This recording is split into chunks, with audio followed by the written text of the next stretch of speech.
Spirituality and प्रिमोशन में आपका स्वागत है। हरे कृष्णा। चैनल से जुड़े सदस्यों का आभार और नए मेहमानों का स्वागत करती हूँ। अगर पहली बार चैनल देख रहे हैं तो मैं आपका शुक्रिया अदा करती हूँ। प्लीज मेरे चैनल को लाइक और सब्सक्राइब कीजिएगा। मुझे पूर्ण विश्वास है मेरी विकास यात्रा में आपका सहयोग हमेशा मेरे साथ बना रहेगा। दोस्तों, आज का ये वीडियो भी मैंने मकर राशि पर बनाया है। मकर जातक अन्याय नहीं करते, उन्हें कितना भी बड़ा आर्थिक नुकसान ही क्यों ना हो। कैप्रिकॉर्न अपने जीवन में बहुत से गुणों के लिए प्रसिद्ध होते हैं, जिनमें से सबसे महत्वपूर्ण है उनकी ईमानदारी और नैतिकता के प्रति दृढ़ विश्वास।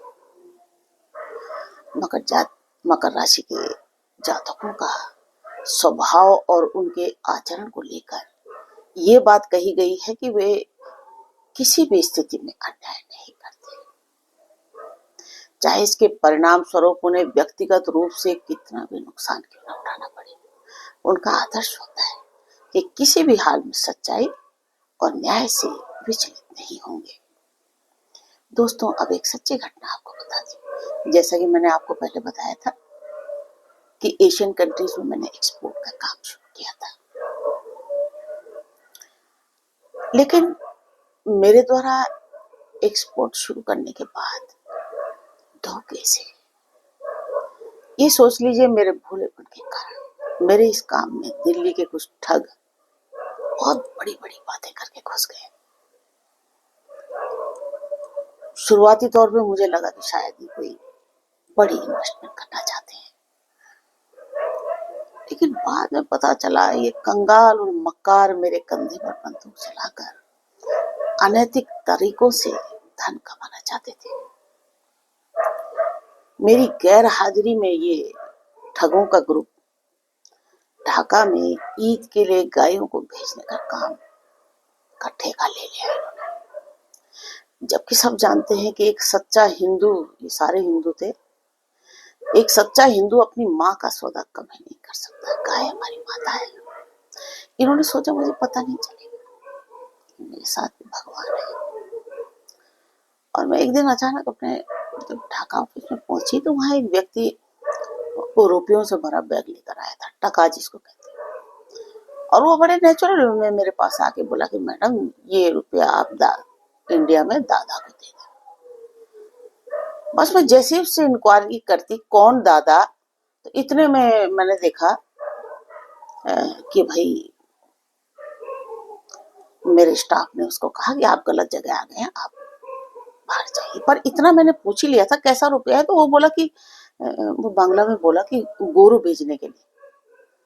और उसके बाद फिर मेरे स्टाफ ने उसको हाथ पकड़ कर कहा कि दादा आप तो गलत जगह आ गए, और उसने इशारा करके उसे भगा दिया। स्टाफ भी ठगों के साथ मिला हुआ था, सबको रुपया मिल रहा था, दलाली मिल रही थी, लेकिन मेरा दिल बहुत दुखी हो गया। मुझे लग गया यहाँ गड़बड़ हो रही है। मैंने सोचा यार ऐसा भी क्या पैसा कमाना जहाँ गौ माता को कटवाने की सौदेबाजी चल रही है। अच्छा, उसके बाद फिर एक घटना और घटी। भगवान सबके चेहरे मुझे दिखा देता है। मेरे ऑफिस में मैंने देखा एक 20-22 साल का लड़का जो वहाँ बेड पे लेटा हुआ था। तो मैंने पूछा ये कौन है, तो वो लड़का बोला कि मैं दिल्ली से कल रात ही लौटा हूँ। तो वो बोला कि मैंने इंडिया जाकर अपनी किडनी बेच दी है, और जिन्होंने मेरी किडनी निकाली है उन्होंने कहा कि आपके ऑफिस से 5 लाख टका ले लेना। लेकिन वो नाम नहीं बता पा रहा था। वो सिलेट का रहने वाला था। तो मैंने बहुत पता किया कि यार कौन इसे लेकर गया था, कि किसको इसने किडनी बेचा, लेकिन पता नहीं चल सका। उस बेचारे को कुछ भी पता नहीं था। कोई गांव का लड़का था। वो बोला माँ के इलाज के लिए किडनी बेची थी मैंने। वो बस इतना ही बताया कि मतलब दिल्ली के पीतमपुरा में मैंने किडनी बेची थी और मुझे रुपया नहीं मिला। देखिए, मैंने अपने स्टाफ को बहुत टटोला, लेकिन धोखेबाज स्टाफ, वो भी सब वहीं के थे, 2 थे इंडिया के। मैंने अपने आप से फिर 50,000 रुपए देकर उसे उसके गांव भेजा और कहा कि बेटा याद रखना, तेरी किडनी जिसने भी निकाली है ना, वो भी किडनी के रोग से ही मरेगा। और रोते हुए मैंने बद्दुआ दी थी। उसके बाद मैंने उसका एड्रेस लिया था। मैंने वहां के स्टाफ से भी कहा कि बेटा चलो थाने जाकर इसकी शिकायत दर्ज, FIR दर्ज करा। एक कॉपी लेके मैं इंडिया जाना चाहती हूँ। पहले से ही क्रांतिकारी तो थी, लेकिन मैंने देखा वो स्टाफ में से कोई भी पुलिस थाने जाने को तैयार नहीं हुआ, क्योंकि सब मिलेंगे। और रही इन ठगों की बात, ये जो दिल्ली के ठग थे, ये ठगी नहीं थे, ये राक्षस भी थे। इनमें से 3-4 लोगों की डिटेल तब मैंने जब निकलवाई, तो मुझे पता चला कि यार ये तो सारे ही श्रापित खानदान के थे। पता ये किसी की बहन ने किसी का मकान कब्जा कर लिया, और परिवार कोई कुछ नहीं कह रहा है, बहुत महान है ये हमारी बहन। 1 करोड़पति था, बहुत बड़ा करोड़पति, उसकी एक ही औलाद और वो भी मंदबुद्धि। मुझे अंदर से आभास हो चुका था कि किसी भी दूसरे देश में ऑफिस चलाने के लिए मुझे यहाँ बहुत समय देना पड़ेगा, जो कि संभव ही नहीं था। मैंने जो अपने लोग भी रखे हुए थे वहां पर ना 2, पता चला वो भी उनको भी इस नीच कमाई से हिस्सा मिल रहा था। मैंने तुरंत वाइंड अप किया और इंडिया आने का फैसला ले लिया। बेशक मुझे बड़ा नुकसान भी हुआ, इधर फैक्ट्री का बिजनेस भी खराब हुआ। अब ये ठग जो वहां धंधा कर रहे थे, तो उनको तो बहुत पीड़ा होने लगी, बहुत परेशान हो गए, क्योंकि वहां पर जो ईमानदारी की गारंटी सिर्फ मेरी ही थी। लोग मुझ पर विश्वास करते थे, मेरी फेस वैल्यू पर ये ठगों को भी बिजनेस मिल रहा था। मेरे फैसले के, जब मैं इधर चले आई तो मेरे फैसले के इन्होंने सोचा हम बिजनेस कर लेंगे। मेरे फैसले के 1 वर्ष के अंदर ही ठगों ने इन ठगों को दौड़ा दौड़ा कर वहां बंगालियों ने खदेड़ दिया इंडिया। तो एक बार अचानक मेरी इनसे मुलाकात हो गई ठगों से। मैंने पूछा, यार आप दिल्ली में क्या एक्सपोर्ट का काम कैसा चल रहा है, ढाका नहीं जाते क्या? तो बोले, मैडम हमने यूरोप में बिजनेस शुरू कर दिया है। अरे कौन करेगा ऐसे ठगों से बिजनेस? आपका घड़ा भर चुका था।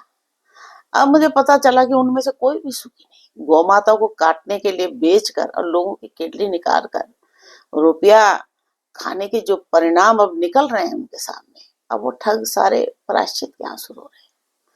मुझे देखिए उसके बाद ढाका से बहुत कॉल आया कि मैडम जी आइए अपना ऑफिस देखिए। मैंने साफ मना कर दिया। मैंने कहा भाई ऑफिस अब आप लोकल लोग ही चलाओगे, LC भेजो, आपको सामान भेज दिया जाएगा, हमें पार्टनरशिप नहीं करनी है आपसे।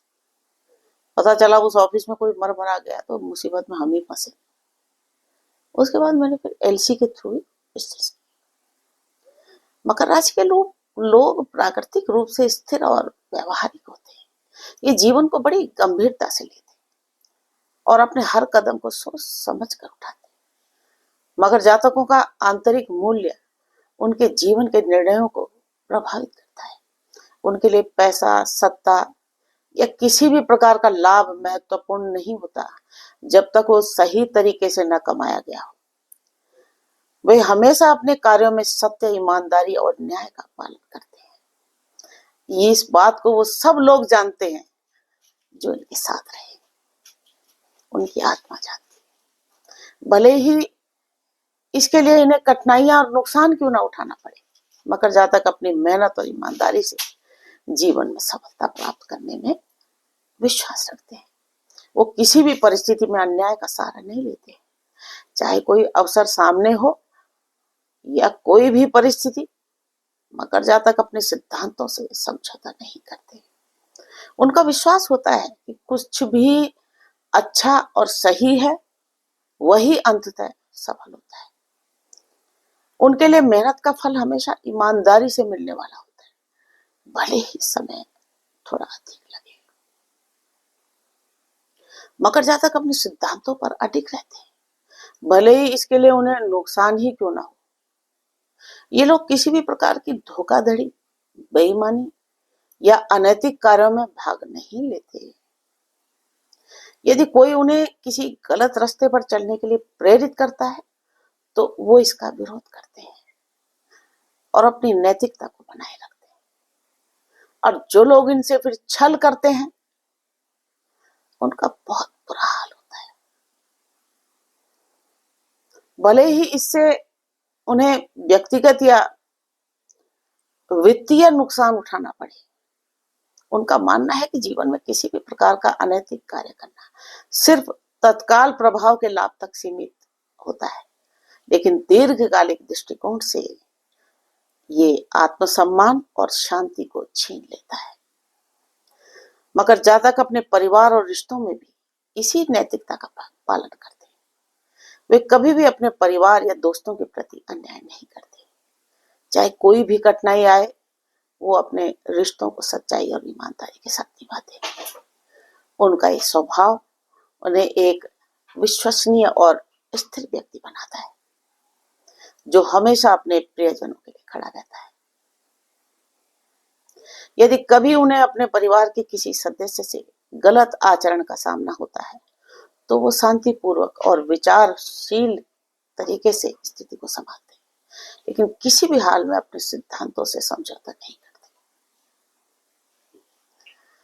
मकर जातक ये मानते हैं कि सच्ची सफलता वही है जो ईमानदारी और न्याय के साथ प्राप्त की जाती है। वो इस बात को समझते हैं कि किसी भी प्रकार के अनैतिक कार्यों से प्राप्त लाभ अस्थायी और असुरक्षित होता है, जबकि सही रास्ते पर चलकर जो सफलता मिलती है वह स्थायी और शांति प्रदान करने वाली होती है। उनका जीवन इस बात का उदाहरण है कि किसी भी कार्य में सही दिशा और नैतिकता का पालन करना ही असली सफलता है। मकर जातक अपने जीवन में कभी भी अन्याय नहीं करते, चाहे इसके लिए उन्हें किसी भी प्रकार का नुकसान क्यों न उठाना पड़े। वे सच्चाई, ईमानदारी और नैतिकता के पालन में विश्वास रखते हैं, और यही कारण है कि वो हर परिस्थिति में स्थिर रहते हैं। मकर जातक का ये स्वभाव उन्हें न केवल व्यक्तिगत जीवन में संतुलन और सफलता दिलाता है, बल्कि ये समाज में भी उनकी एक सशक्त और सम्मानित पहचान बनाता है। उनके लिए हर सफलता का असली मूल्य सिर्फ ईमानदारी और न्याय में है, और यही उनके जीवन का मूल